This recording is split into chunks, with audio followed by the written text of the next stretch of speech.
Margo Hemingway'in adı bir vaxtlar parıltı demək idi. Jurnal üzlüklərindəki baxışlar, podiumda inamlı addımlar, kameralar qarşısında asanlıqla daşınan gözəllik. O təkcə məşhur model deyildi, 70-ci illərin estetik ruhunu təmsil edən simvol idi. Üstəlik Hemingway soyadı onu avtomatik olaraq mifoloji bir aura qazandırırdı. Sanki taleyin özü onu diqqət mərkəzinə itələyirdi. Amma parıltının başqa tərəfi də var idi. İşıqlar nə qədər güclü olursa, kölgə də bir o qədər dərin düşür. Margo üçün bu kölgə təkcə şəxsi zəifliklərdən ibarət deyildi. O bir ailə mirası idi.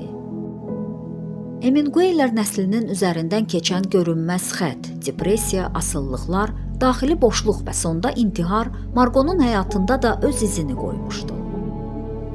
Gülüşü kameralar üçün idi, amma ruhu çox vaxt səssiz ağrı içində qalırdı. O, uğurun içində tənha idi. Gözəllik ona qapılar açmışdı, amma eyni zamanda onu bir qəfəsə də salmışdı. Daim ideal olma tələbi, adının daşıdığı gözləntilər, ailə tarixinin ağırlığı. Bunların hamısı Margonu yavaş-yavaş içindən yeyirdi.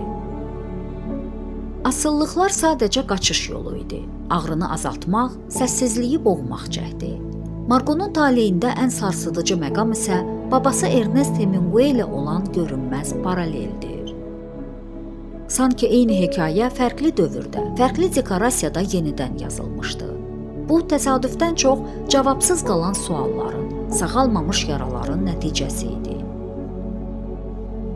Margo da babası kimi içindəki qaranlıqla tək başına mübarizə aparmalı oldu və uduzdu.